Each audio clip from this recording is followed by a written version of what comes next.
nosso estudo das águas, e hoje vamos ver se a gente consegue, eu não sei se eu vou conseguir terminar, mas enfim, nós estamos já na parte 4, né, desse estudo. Só para as meninas que entraram hoje, para o pessoal que está começando hoje, o que nós já estudamos no elemento água?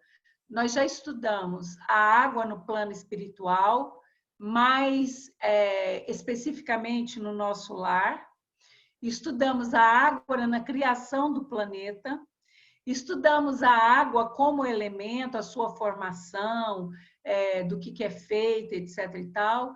Estudamos as alterações nas moléculas da água na semana passada. E hoje nós vamos estudar a água no corpo humano e quais são as suas variações, as suas vertentes que nos ajudam no processo de cura.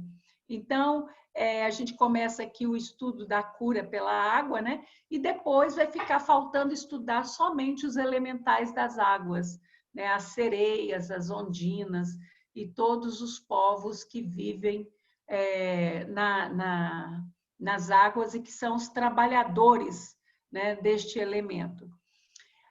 A pedido do Hans, nós vamos trazer aqui novamente a revisão dessa alteração na disposição das moléculas da água. Então, aqui nós temos o Masaru Emoto, é um cientista japonês, ele fez vários experimentos. Resumindo, o primeiro experimento dele foi com 3 garrafas de água, em que o Dr. Emoto colocou em cada uma delas palavras viradas para dentro, né? Letras viradas para a água e não para fora. Uma tinha a palavra amor, a outra tinha a palavra gratidão, obrigado, e na terceira tinha a palavra ódio, eu te odeio. E como ele já tinha fotografado essa água antes de colocar as palavras, ele deixou essas palavras por um tempo e depois de determinado tempo em que a água recebeu a frequência daquelas palavras, ele congelou a água e depois analisou no microscópio partes, né, dessa água congelada, de cada uma dessas águas congeladas, né? Então, ele ficou assim estupefato quando ele percebeu que as moléculas de água haviam mudado a sua forma, né? E ele registrou tudo isso por fotografias, através do computador, né? E ele continuou fazendo os experimentos, né? Um dos experimentos feitos por ele foi ele colher a água de um rio muito poluído no Japão, e ele analisou as moléculas, fotografou, ele pegou e expôs essa água a um monge budista muito assim, muito temente a Deus, muito temente a Deus não, porque os budistas não são teístas, né? Mas muito amoroso, e esse monge fez uma oração cheia de gratidão, cheia de amor, naquela mesma água poluída, aquela água suja. E ele torna a congelar essa água, e quando ele vai analisar essa água, ele fica assim chocado com a mudança que a molécula teve. Então, aqui à esquerda é a água da fonte do rio poluído antes de receber a oração.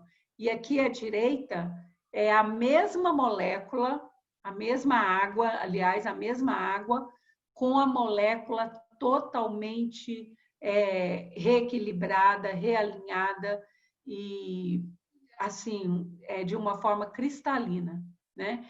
Então, relembrando, nós aprendemos com o Bruno que a molécula de água, né, ela é composta de 2 elementos principais, que é o hidrogênio e o oxigênio. Nós não vamos aprofundar aqui nessa questão de proporção atômica, né?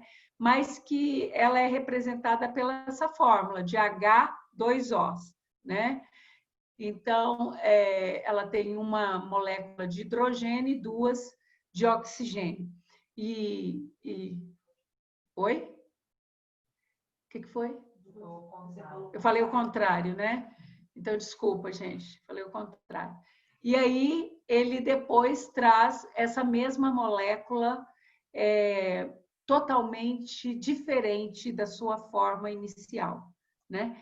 E aí a questão aqui implica em que se uma simples partícula de água consegue mudar completamente apenas com a energia de estímulos positivos ou negativos, como será que a gente fica quando nós somos expostos a tantas vibrações no nosso dia a dia?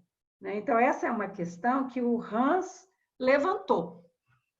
Ele levanta essa questão aqui para nós. Como que a gente fica?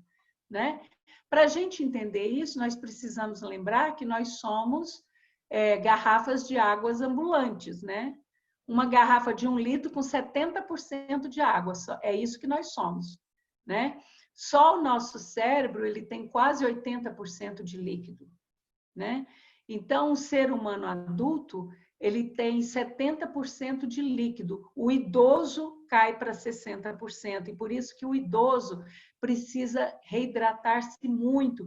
E o idoso não toma água, porque ele não sente a sede. É preciso que a gente ofereça, que a gente lembre, Bom, mas se nós somos 70% de água, então, como que a gente pode se valer desse elemento para ajudar no nosso equilíbrio físico e espiritual, Porque, veja bem, se o professor Emoto provou que a água, ela recebe influência externa, e se eu tenho água dentro do meu corpo, na forma de sangue e fluidos, Então, esta água do meu corpo, já comprovadamente ensinada, explicado pelos mentores espirituais, pelos espíritos do mais alto calão, ela também recebe o mesmo tipo de influência externa, tanto de vibrações positivas quanto de vibrações negativas.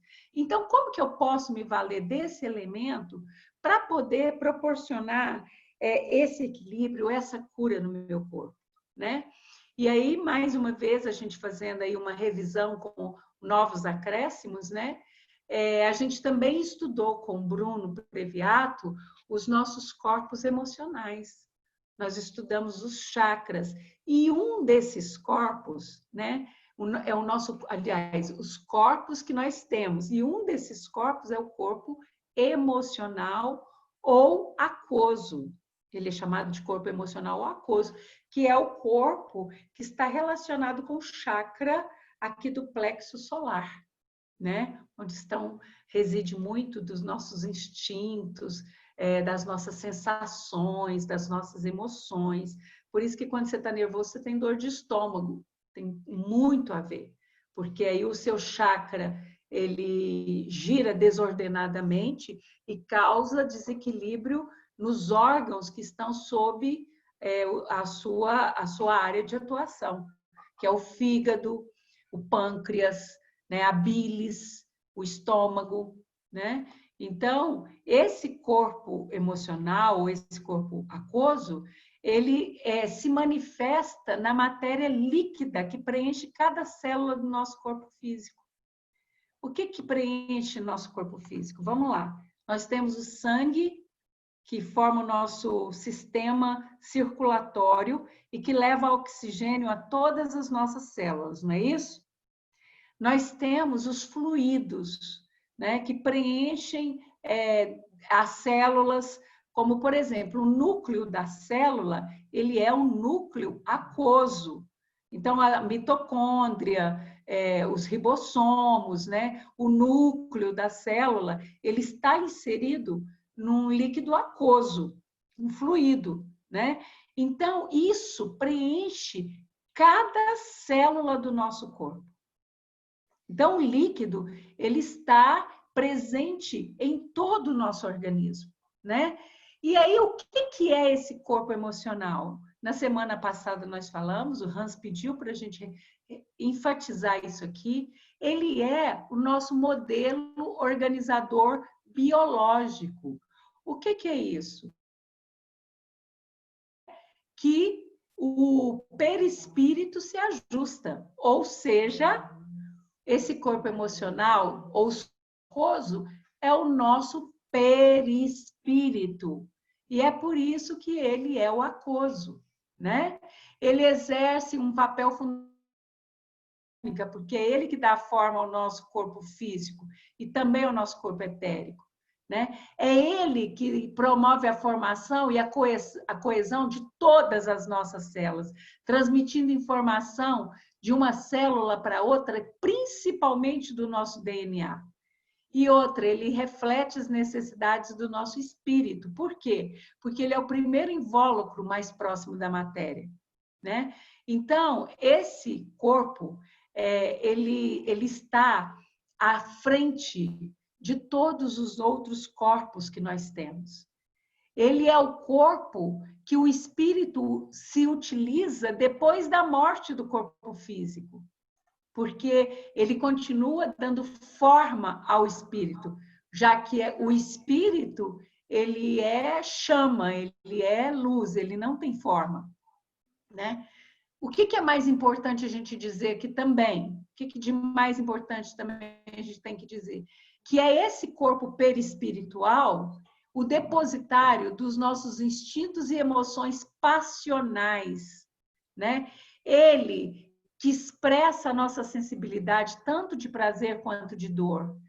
E nas suas células sutis registram todas as emoções comandadas pela vontade, todos os vícios, todas as paixões, né? Desde um vício simples como Coca-Cola até um vício mais sério como tabagismo ou as drogas psicotrópicas, tudo está registrado, tudo fica registrado nesse corpo. E aí, se você não consegue curar nessa existência atual, enquanto você está aqui, enquanto você é o portador do seu livre-arbítrio, você vai carregar esses registros para outras existências. E é por isso que muitas vezes os espíritos já renascem enfermos, né? Uma criança portadora de câncer na mais tenra idade, o que explica isso? Né? Doenças difíceis de serem tratadas, às vezes nem são cânceres, mas difíceis de serem curadas. Então, são esses registros que estão ali nesse corpo e que estão aflorando para o seu corpo físico. E é por isso que no Espiritismo a gente fala tanto que as doenças começam aqui. Porque o que o seu corpo recebe desse mundo que nós vimos são enfermidades, dada a nossa alimentação inadequada, dado ao nosso estresse, dado a estafa de um dia a dia muito corrido, né? Mas as doenças, elas são manifestações do nosso perispírito com registros akáshicos ou registros kármicos muito desequilibrados, né? Aí, esse corpo perispiritual, ele tem um conteúdo que se chama subconsciente. E é esse subconsciente que ele é responsável pelo crescimento da consciência, né? Ali nesse subconsciente ficam registradas as nossas mais profundas paixões, nossas mais caras emoções, nossas sensações, nossos desejos, nossos instintos, e muitos deles provenientes de vida passada, né? Principalmente coisas negativas como impulsos sexuais descabidos, taras, né? Psicopatias, tudo isso fica ali no subconsciente. Ele é o porão dos nossos corpos, de todos os nossos corpos. É esse subconsciente que vai armazenar. Eu disse no encontro passado, de domingo, que todos nós achávamos que o perispírito se ligava ao embrião, ao ser humano, pelo cérebro. Todo mundo achava isso, que era aqui pela região do hipocampo, ali na glândula pineal, na hipófise, ali que dava essa ligação. E não é. Nós aprendemos no livro Missionários da Luz, com André Luiz, que o sangue, a água, o fluido, ele precede a mente, o cérebro. O fluido se forma no ovozigoto antes de se formar o cérebro.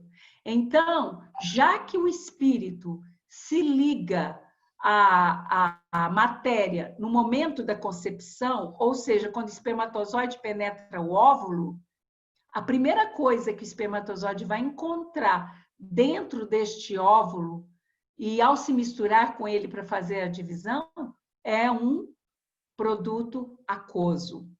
E é nessa hora que o perispírito se liga. E a partir daí começa a multiplicação das células. Então, o perispírito está ligado a nós pelo sangue e não pelo cérebro, tá? E aí, para quem quiser essa informação mais minuciosamente, né? Tá no livro Missionários da Luz, capítulo 13, Luísa? Capítulo 13, mais ou menos lá na página 219, aliás. Mais ou menos nessa página, dependendo da edição do livro de vocês, vocês vão encontrar informações muito valiosas a respeito de como se dá a fecundação. Pois bem, essa vinculação, como eu falei, né, está no sangue, e o sangue, ele é o fluido divino, né, que nos fixa as atividades no campo material. Então, esse fluxo e refluxo constante no nosso corpo do sangue, sendo bombardeado pelo coração, passando pelo coração para se purificar, saindo para ir oxigenar o cérebro, tudo isso é o fluido divino. O que é o fluido divino, gente? Fluido cósmico universal, né? Nós já estudamos isso lá na criação do planeta Terra, partindo da Gênese, né? Deus criou tudo que existe, mas não criou a água, porque a água já existia, a água era Ele, né? Ou seja, o fluido cósmico universal é a essência divina. E aqui, André Luiz nos fala, no Missionário da Luz, aqui está o capítulo e a página, ele nos fala que o sangue que nós temos dentro de nós, quando a gente fala que a gente tem Deus dentro da gente, que o sangue é parte desse fluido cósmico universal, desse fluido divino, da essência divina, do verbo, né? E por isso que ele não foi criado. Ele é incriado, o fluido cósmico universal é incriado, né? Porque ele é a essência divina, né? Bom, então, essa possibilidade pelos nossos pensamentos, pelos nossos sentimentos, de influenciar esse meu corpo perispiritual, esse meu corpo emocional, abre uma nova possibilidade de cura na problemática da doença, da saúde aqui para a humanidade. Olha que bênção que a ciência espírita nos oferece, né? Eu sabendo que eu posso alterar as moléculas de água pela minha vontade, pelo meu desejo, pelo meu pensamento, eu sei também que, por conseguinte, eu posso alterar o meu desequilíbrio físico, psicológico, emocional, espiritual, pela minha vontade também, já que eu sou 70% de fluido divino, 70% de líquido. Então, aqui já começa o tratamento espiritual, né? Por quê? Pela ação da minha vontade, pela ação da vontade de um espírito, né? A água pode captar o fluido magnético desse espírito. E ela vai absorver as características dos fluidos que foram colocados sobre ela. E aqui, quando eu estou falando de espírito, eu posso estar falando de espírito encarnado ou desencarnado. Um conselho que os espíritos nos dão é que a gente não deve ingerir uma água magnetizada que foi destinada para outra pessoa. A não ser que ali naquela garrafa, no momento da magnetização, tenha sido colocado vários nomes. Por quê? Porque quando a gente vai magnetizar uma água, a gente magnetiza ela com um propósito, com um determinado propósito de cura, de melhoria, de reequilíbrio. Então, ela traz um peso molecular diferente para mim do que é um peso molecular diferente para a Luísa. Então, a gente não pode beber a água magnetizada, que foi magnetizada para uma pessoa especificamente, tá? E a existência de uma energia magnética que faz parte dessa estrutura, né?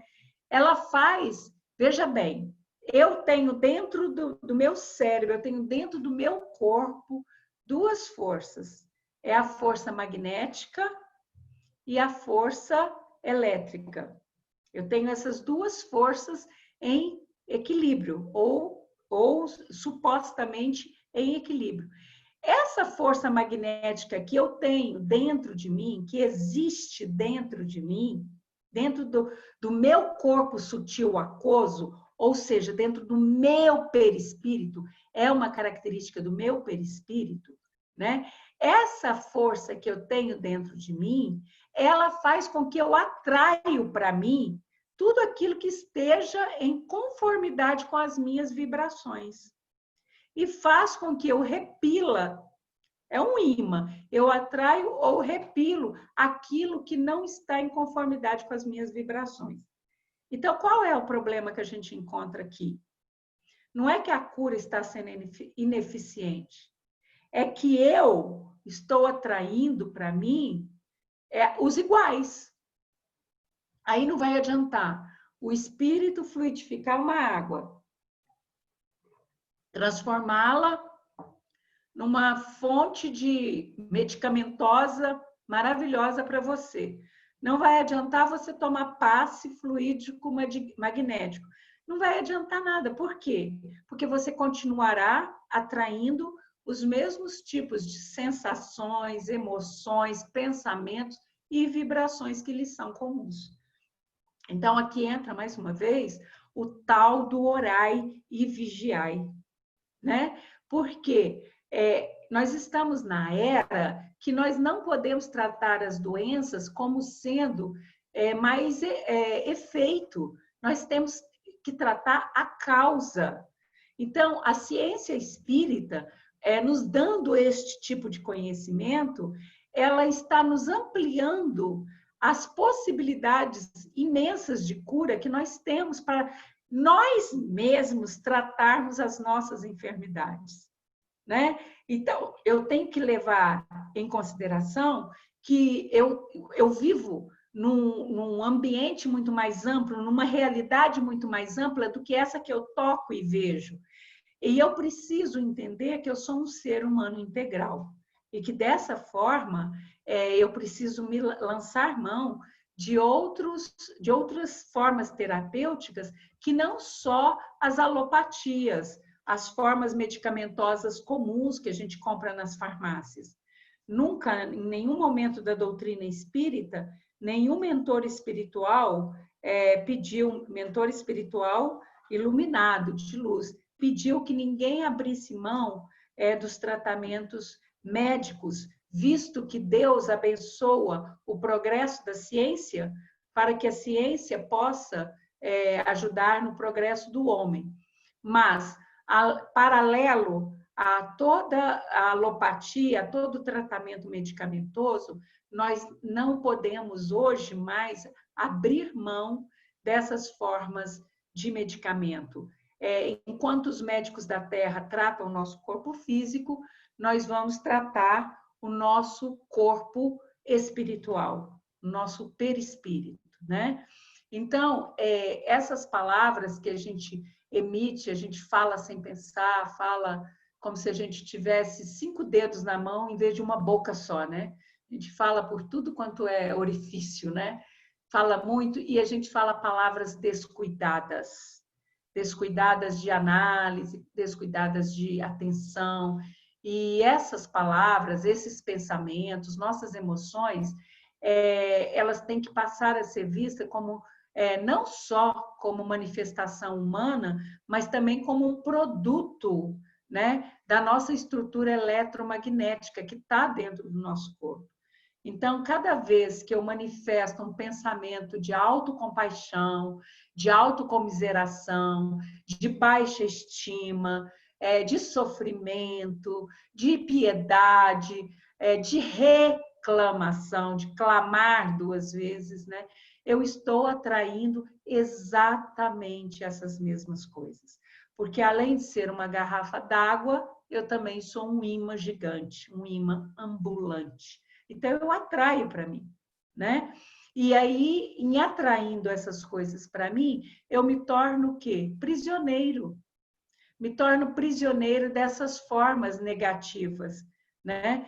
Tanto através de pensamento, palavras, atos, quanto por sentimentos, né? No livro Libertação, de André Luiz, é o 7º livro que nós vamos estudar, ele descreve um caso de licantropia. Ele descreve zoantropia e licantropia. O que é licantropia? O perispírito estava tão cheio de deformações pelos pensamentos, pelas atitudes, pelas emoções, ele estava tão cheio de deformações que ele perdeu o seu molde, ele perdeu a sua forma humana.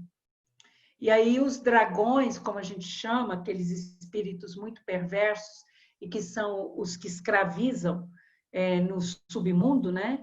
Ou essas entidades ignorantes, não, porque elas são extremamente inteligentes, mas são muito perversas. Elas escravizam esses perispíritos e dão a eles a forma que querem. Então, eles podem transformar eles em alguns animais, que é o caso de zoantropia, né? Transforma na forma de um cachorro, de um animal, de um macaco. A gente cansa de ver isso na vidência, né? Uma pessoa sendo acompanhada de um macaco, fazendo macaquices, derrubando ele, dando rasteira, esse tipo de coisa. Mas também o mais usual são os casos de licantropia, e por isso tem a lenda do lobisomem, né? Transformam eles em formas de lobos assim, terríveis, de olhos vermelhos, bem aos moldes da literatura fictícia. Quer dizer, a literatura fictícia é inspirada exatamente por esses espíritos, né? Então, esses são os casos de licantropia. E em outros casos, os corpos ovoides, que perdem tanto a forma que viram discos, né? Monodeístas. Depois a gente entra mais nessa questão. E aí a gente parte para a cura da alma. O tratamento ou cura de qualquer doença de natureza psicológica ou física não pode abrir mão dessa realidade do corpo emocional, né? Dessa realidade de que somos seres muito mais amplos, né? Então, a técnica da fluidificação das águas, ela vem associada a outros tipos de terapias holísticas, né? Para tratar exatamente da liberação desse fluxo de energia negativa, dessa energia eletromagnética que está bloqueada dentro do nosso envoltório perispiritual, né? Ela vai liberar isso, vai desbloquear isso, né? E vai revigorar os nossos fluxos energéticos, né? Limpando o nosso campo áurico e trazendo uma nova disposição para a gente preencher esse copo, esse vaso que somos nós, com novas águas, com novos pensamentos, com novas emoções. Então, é um exercício hercúleo, porque o enfermo aqui, ele é muito como o alcoólatra, ele não se reconhece enfermo, ele não se dá conta que ele está doente da alma. Ele acha que é tudo um processo físico, que é tudo um processo assim de momentâneo, que isso vai passar e que não tem nada a ver com essa questão de água, de tratamento mais amplo, nem nada. Nessa foto aqui eu mostro o corpo perispiritual, né? Ele está muito afeito ao chakra do plexo solar, né? E como eu falei para vocês, essa ligação dele conosco, dos nossos vários corpos, se dá exatamente pelo sangue. Então, no próximo encontro, que não vai ser domingo para nós, porque domingo é com o professor Yudi, aí a gente vai entrar especificamente em como se faz a fluidificação das águas. O que que é e como que a gente faz. O que que eu posso fazer, o que que eu preciso fazer para transformar a água que eu tenho aqui em casa no filtro, num pote de água fluidificada. E se é o filtro que você está fluidificando, quantas pessoas moram na sua casa? Então, esses nomes têm que constar ali naquele momento da fluidificação. Então, nós vamos ensinar essas técnicas para todos vocês. Não precisa ser médium e nem desencarnado para poder fazer essa fluidificação. Tá ok? Então, eu vou fechar aqui as lâminas. A gente tem deixa eu ver, parece que teve chat aqui. A Paula está nos dizendo que os idosos não sentem sede porque o mecanismo cerebral que nos avisa que estamos com sede nos idosos para de funcionar. Então, não é preguiça ou má vontade, como muitos pensam. Exatamente. Exatamente isso. Não é preguiça. Por isso que a gente precisa lembrar os idosos, né, Paula? Olha, você já tomou água hoje? E como ele não sente também muito sabor, ele passa a achar que a água é desagradável. Então, às vezes, oferecer um suquinho para eles, né? Um suco de cenoura misturado com um suquinho de laranja, um suco de beterraba misturado com um suco de limão, enfim, porque ele precisa ingerir líquido. E se você não tem esse cuidado, se você não dá água para o idoso toda hora, dá um pouquinho, toma água, agora é hora de tomar água. Ah, não quer água? Então toma meio copo de leite frio, de leite quente, do jeito que você gosta, mas tem que tomar líquido. Lembrar o idoso, conscientizar ele. Você tem que tomar líquido, né? Porque senão você vai ficar doente. Você tem que ter consciência disso. Não está com vontade, mas toma. Toma um suco, toma, mas toma, né? E o João Pedro comentou que as duas forças são a mesma, né? A magnética e a elétrica. Então, eu esqueci qual é a outra força. No próximo domingo eu lembro, João, que hoje eu estou com a cabeça muito dispersa, tá? No próximo domingo eu lembro qual é a outra força, então.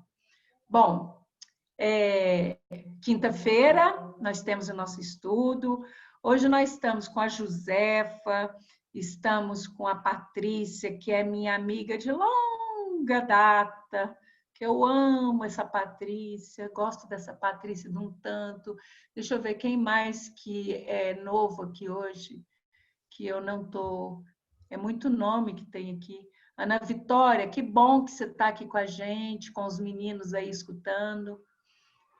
O Edgar, que também voltou hoje, que coisa boa. Então, eu acho que de novato, a gente estava com 49, agora estamos com 42, alguns devem ter caído, saído aí. Mas, enfim, vamos fazer nossa oração.